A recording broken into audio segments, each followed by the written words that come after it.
Okay, today's lecture is going to be Chapter 10, Becoming a World Power, Section 3, A New Foreign Policy.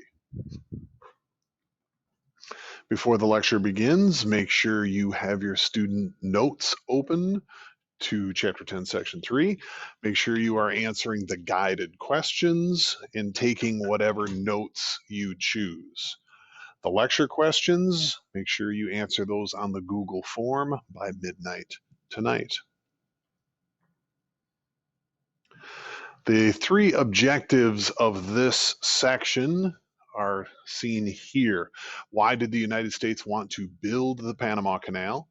What were the goals of Theodore Roosevelt's big stick diplomacy? And in what ways did the foreign policies of Presidents Taft and Wilson differ from those of Roosevelt?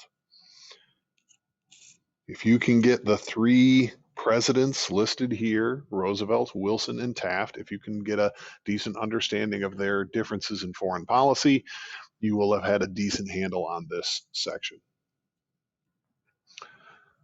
So to start ourselves off, we want to look at where did the United States find itself at the beginning of this new foreign policy. As we mentioned in the last couple of lectures, the United States has found itself as a global powerhouse. We are an industrial power, and we are now a new imperial power. And so we're going to see that the president that most resembles this change in America and in Americans' fortunes are really going to be Theodore Roosevelt. Theodore Roosevelt is sort of the quintessential 20th century president. He is going to set the standard for every president of the 20th century, and most will be judged by him. Roosevelt himself has a quite colorful past. In his early life, he lived in New York. He was from a wealthy family, a sickly child, and sick children in the 1800s often didn't survive. When he was still a young man in his not even a teenager yet, his father sat him down and said, "Look, you haven't died yet. So you're probably going to live, and the only way you're going to survive in this life is through hard physical work. You're going to have to work past your physical frailties." And Roosevelt really took this to heart. He would become to embody what he called the strenuous life. Roosevelt was always out doing something. He was seen as a man of action. He had asthma as a young child, and this is before, of course, the days of medication for asthma. So he just felt that exercise and strenuous life would be the way that he could survive. Roosevelt, for many people, Roosevelt is kind of like their favorite president, and there are hundreds of stories dealing with him. I'll tell one quickly, but this is a president that lost uh, vision in his left eye during a boxing match that happened while he was president.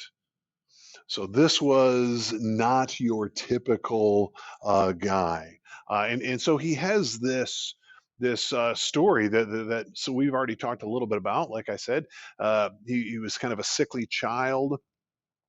He married, and on the same day, his mother and his wife died of illness.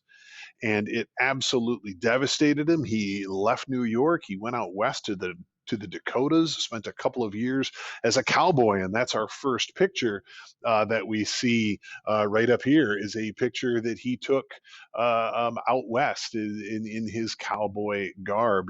He spent a couple of years out in the Dakotas, kind of finding himself, reinventing himself, came back to New York, found himself in the state legislature, eventually in the McKinley administration. Which we talked about last time for the Spanish-American War, and we mentioned him and Theodore Roosevelt's role in the Spanish-American War as one of the leaders of the Rough Riders. And we see Roosevelt in these two pictures in his Rough Rider uniform in the upper right, and in the center, he and his troops. That photograph was taken in Cuba after the charge up San Juan Hill. He will become famous in the Spanish American War, and he will come back. He will use that fame. He will become governor of New York. In 1900, he will be pulled onto the ticket for President McKinley. President McKinley will choose Roosevelt to be his vice president. And so Roosevelt finds himself within just a couple of years vice president of the United States. In March of 1900, McKinley is assassinated. And what we're going to find is President Roosevelt becomes the youngest president we've ever had. He was 42 years old when he became president. Uh, and it was just not only completely shocking for the nation, but Roosevelt would find that as president of the United States, obviously he could shape things a bit. And what we're going to find is we have a new president with a new vision. And Roosevelt will not only, like I said, sort of embody 20th century presidents, but certainly this changing period and this new active role in American policy. At this time, we're going to do lecture question number one. Lecture question number one. Theodore Roosevelt was governor of what state? Question number one. Theodore Roosevelt was governor of what state? Okay, moving on to Theodore Roosevelt. We're going to talk more about him a little bit later when we do some domestic policy, but today's about foreign policy. And the quintessential or the main thing when we think about Theodore Roosevelt's foreign policy is we tend to think of the Panama Canal. If you don't know about this, basically after America industrialized and after we now have Americans living, on the West Coast, we have Americans living on the East Coast, we now need an easy way to get things from on the East Coast to the West Coast. There aren't enough railroads to do this. Well, without the Panama Canal, as you can see, it's some 15,000 miles to cross all the way down the Atlantic, move over the South America, and then come all the way back up. If we can have a Panama Canal, then what we're going to find is we can move that down to 6,100 miles. So, I mean, it's almost 2/3 faster. So it's not only speed, it's fuel, it's everything else. So a lot of people had wanted this Panama Canal. This had been something that we'd been looking at for a while. The French tried to do this. The French company had purchased a 25-year concession from Colombia. Now, a concession, that's one of your vocab words, and you see your definition right here.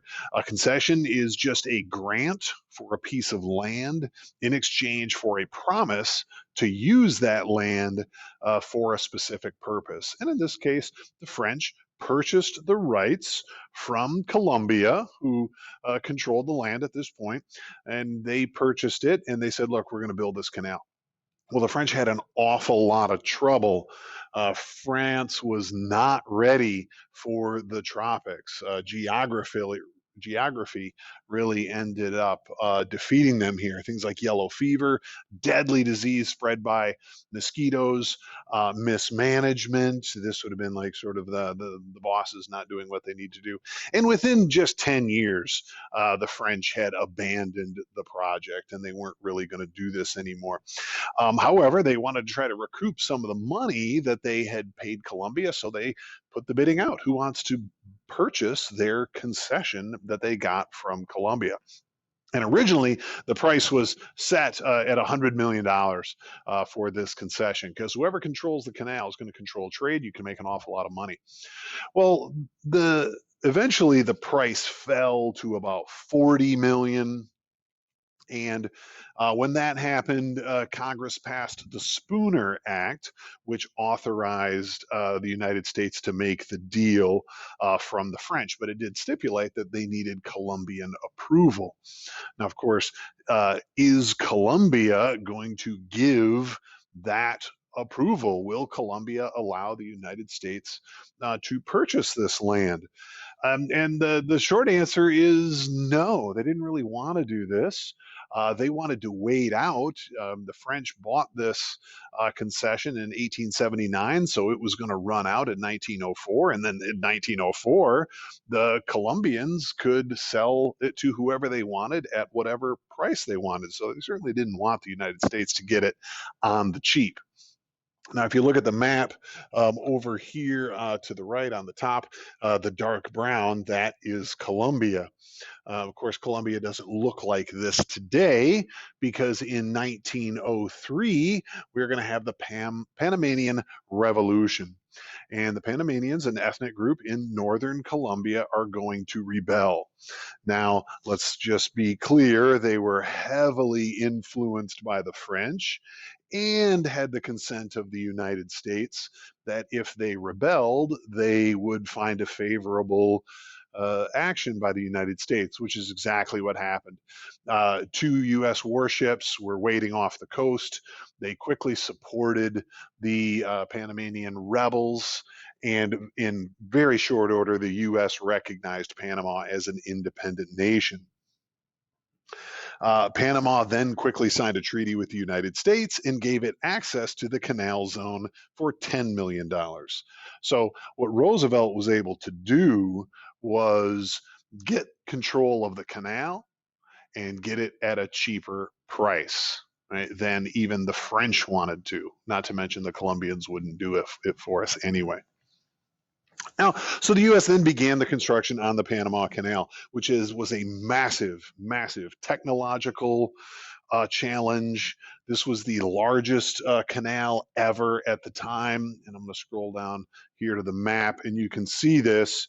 So if you look at the distance line right over here, you see 5 miles. They are taking advantage of some inland lakes, but they're having to build multiple locks. They had to build a railway along the line. This was a massive, massive undertaking. Not only technological undertaking, the engineering to go and do this. No one had done anything like this before. And just the health challenge. Remember, tropical diseases. When U.S. engineers got down here, they spent the first 6 months not building anything, but trying to wipe out the mosquitoes and trying to build clean barracks for the workforce. Remember, that's what doomed the French. But ultimately, being successful, the project was completed in 10 years, and the canal still exists today, although today now it does belong back to the nation of Panama. The U.S. no longer runs the Panama Canal. Question number 2, lecture question number 2. Which country tried to build the Panama Canal before the United States? Question number 2, what country tried to build the Panama Canal before the United States? Okay, moving on. So we're going to look at the reaction of the canal, both by the United States, people in the United States, and by Latin Americans. So in the United States, obviously the political opponents of Roosevelt did not like this. One of them commented it was a rough riding assault upon another republic over the shattered wreckage of international law. So obviously, like I said, some people didn't think it was a proper U.S. action, but most Americans looked at this approvingly. The French couldn't get it done. The Colombians were just trying to hold out for some more money, and so the U.S. stepped up and was able to achieve this to the benefit of the United States, certainly, but a benefit to the world as well. So Roosevelt himself, 2 years after leaving office, this was what he said in 1911. If I had followed traditional conservative methods, I would have submitted a dignified state paper of probably 200 pages to Congress, and the debates on it would have been going on yet. But I took the canal zone and let Congress debate it. And while the debate goes on, so does the canal. So remember, Theodore Roosevelt, a man of action. He's a believer of doing things, and the endless debates in Congress were not something he was willing to deal with. Of course, for Latin Americans, this was just another example of American, if not outright imperialism, certainly meddling in the affairs of Latin Americans. And all three presidents that we're going to be looking at today will have a history of this. Okay, lecture question 3. How many years did it take to build the Panama Canal? Question number 3. How many years did it take to build the Panama Canal? So Roosevelt is mostly known, like I said, for this Panama Canal Zone. And when we think of Roosevelt's foreign policy, you want to think of this phrase, right? Speak softly and carry a big stick. That is the phrase that Roosevelt said. The full phrase, as you can see, is speak softly, carry a big stick, and you will go far. This was an African proverb that Roosevelt loved, and he used it to guide this foreign policy. For short, it's even often just called big stick diplomacy. But the idea is if you want to get somebody to do something, the first thing you can do is speak softly, speak nicely. Please, would you do this? But if they don't, you've got a big stick and you can hit them over the head and make them do it. So that is in effect what Roosevelt believed. If you think of the Panamanian Revolution, the same thing. Hey, French, we're going to buy it from you. Colombia, let us buy it. Come on, this will be great. And when they don't, well, tough luck. We're just going to take it anyway. And for Roosevelt, with this active foreign policy, it's going to be active with the use of military. The military are going to be the main sort of way in which Roosevelt will push out his foreign policy and push out his foreign policy objectives. So the first thing we want to look at is the Roosevelt corollary to the Monroe Doctrine. Now, we talked about the Monroe Doctrine previously. The Roosevelt corollary is just Roosevelt's addition to the Monroe Doctrine in effect. And basically, what this was is the U.S. argued that it only wanted to see its neighboring countries stable, orderly, prosperous.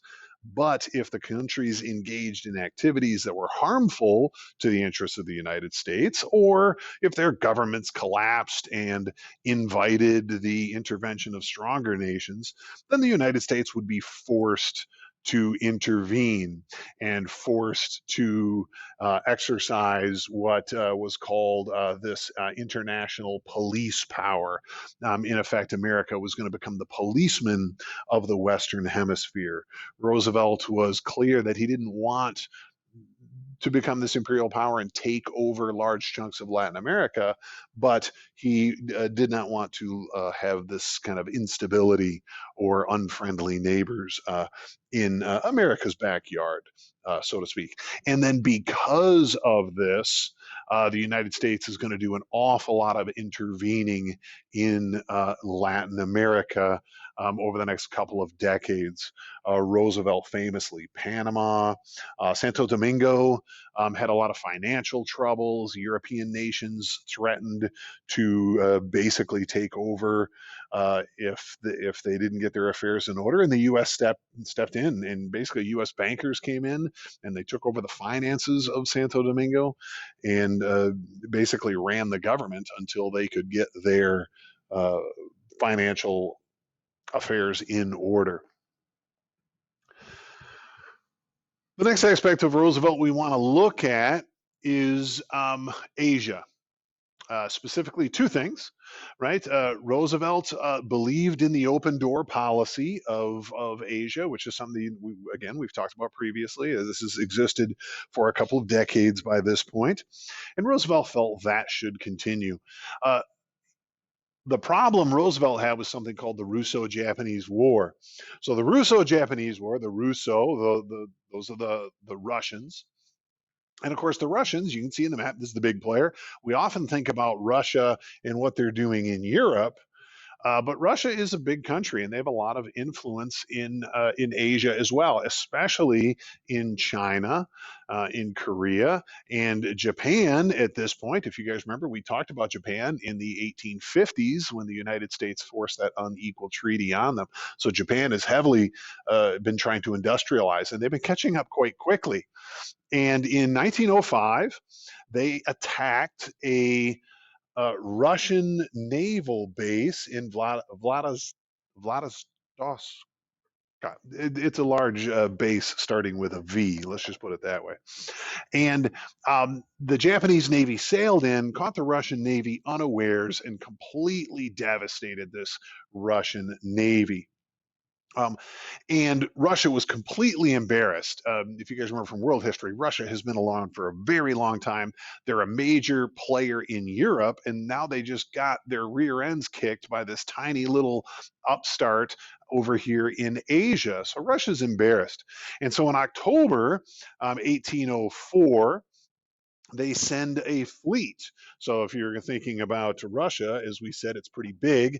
They have a large navy here, and they have a large navy here. This is a big country, and they need to do that. Much like the United States today, we have many fleets on both coasts. So the fleet to the east has been destroyed. So the fleet to the west. Sails out of the Baltic, crosses through the North Sea, comes around Africa, goes across the Indian Ocean, sails in between the Indonesian islands there, comes all the way up to Japan, and on May 27 engages the Japanese, and the Japanese completely devastate this Russian fleet. It shocks, certainly shocks Russia, shocks the world. And at this point, Japan sues for peace, which is, by the way, the best time to sue for peace when you're winning. Right? But Japan understands they can't fight a war forever. They don't want to fight a war forever. And if they fight a war forever, they're going to lose. Look at Russia. It's huge. It can build a new fleet much more quickly than they can. So they want peace. Roosevelt steps in and offers to broker the peace. And he brings them out to Portsmouth, New Hampshire. And there they will sign the Treaty of Portsmouth. Now, you may wonder why in the world Portsmouth, New Hampshire? Goodness gravy. We got a lot better, cooler cities than Portsmouth. Why not even Washington, D.C.? Why not California? No, Portsmouth, New Hampshire is a major naval base, a naval shipyard. This is where we are building our Navy. And in effect, what Roosevelt does is he brings the Japanese ambassador, he brings the Russian ambassador, brings them to Portsmouth, and says, in effect, look, if you guys can't solve your problem, I'm going to come out there and I'm going to solve it for you. So they agree to the peace, and Roosevelt ends up winning the Nobel Peace Prize. And the Nobel Peace Prize itself is a great story about how that starts. Hopefully, we can get to that on another day, but we want to move through here. So Roosevelt, this big stick diplomacy, right? Roosevelt, the Panama Canal, Santo Domingo, the Nobel Peace Prize winner. Now we're going to move on after Roosevelt. Roosevelt's going to do his 8 years in office, and his hand-chosen successor is going to be a guy that we see up here as William Howard Taft, and that's his face up there. Before we move on here, I want to get to lecture question number 4. Okay. What is the name we give to Roosevelt's foreign policy? What is the name we give to Roosevelt's foreign policy? Okay, moving on to Taft. So Taft is elected in 1908, like I said, a hand-picked successor, and his foreign policy is going to be a little different from Roosevelt's. Taft's foreign policy is going to be known as dollar diplomacy. And he does believe in American influence, and he does believe in expanding America's influence in keeping the American economy and everything moving. However, he does not believe we should use military might to do that. Instead, he thinks we should do this through economic investments. Eh, That's where we get our dollar diplomacy. And through what you can see on the map over here, all the different places in which American economic investments occurred under President Taft. The results ended up being somewhat mixed uh, compared to Roosevelt's, certainly. The United States would reach new heights of international power. Um, but they do tend to create enemies. Certainly Roosevelt's would, but Taft's as well. But the problem with Taft is he's less likely to use military intervention. And so he's going to have a few more problems in Latin America and a few more problems in Asia. And again, because maybe of what's happening under Roosevelt and because Taft happens afterwards, we are see a growing resentment to American intervention, certainly around the world, but specifically in Latin America. Okay, lecture question number 5. What is the nickname for Taft's foreign policy? Question number 5. What was the nickname for President Taft's foreign policy? Okay, moving on to the next president.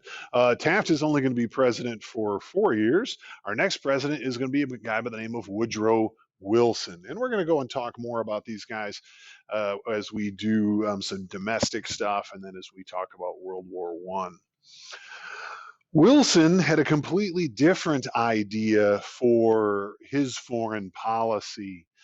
He did not believe in, let's say, necessarily using this military intervention, didn't believe in specifically economic intervention. He wasn't too worried about how the intervention occurred, but why are we doing it? And so for Wilson, he believed that we need to do intervention based on these kind of moral or legal standards. And so Wilson's foreign policy is known as moral diplomacy.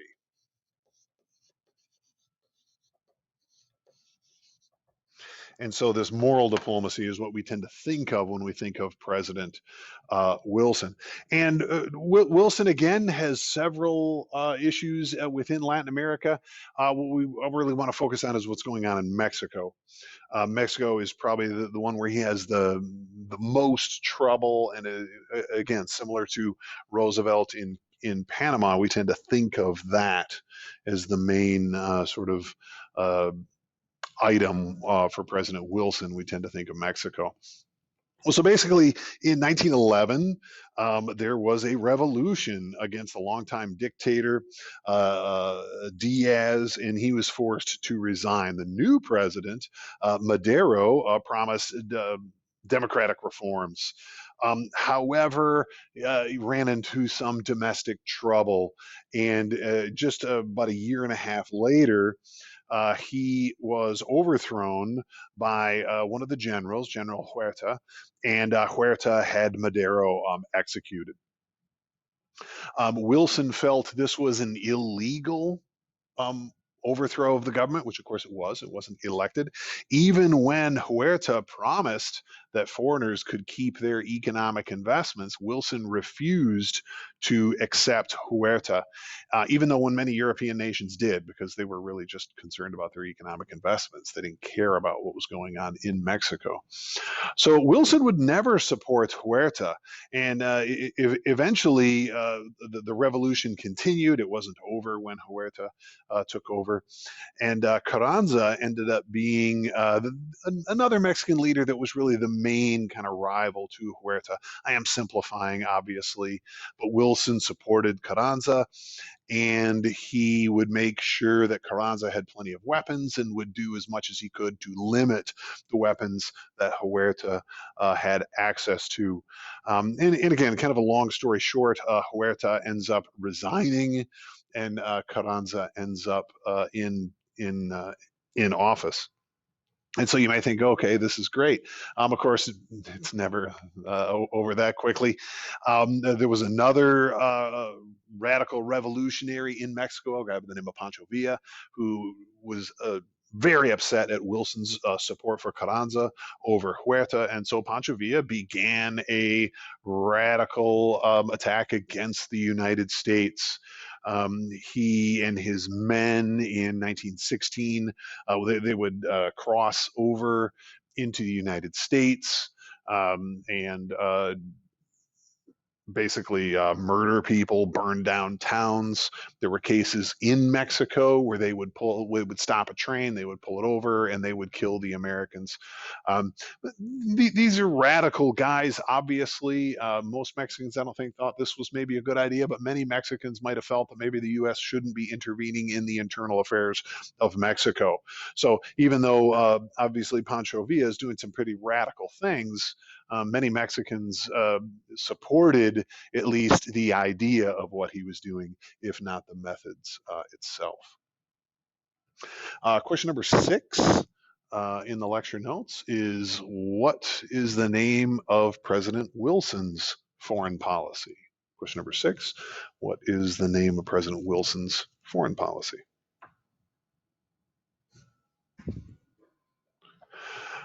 Okay, and so just a quick look at Latin America. And these are actually not even all, but these are many of the times the United States intervened in these countries and their dates. And as you can see, it is quite a laundry list.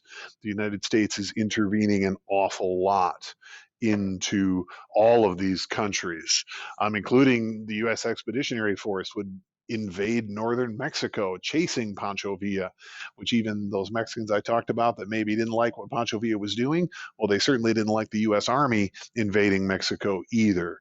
So there's a lot of action going on here. Lecture note, or the lecture question, number 7, what year did the United States acquire the Canal Zone from Panama? Question number 7, what year did the United States acquire the Canal Zone from Panama?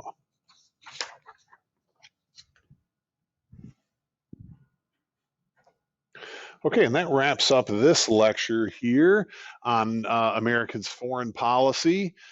The objective questions, again, you want to make sure you can answer these in, again, like a nice big fat paragraph. Why did the United States want to build the Panama Canal?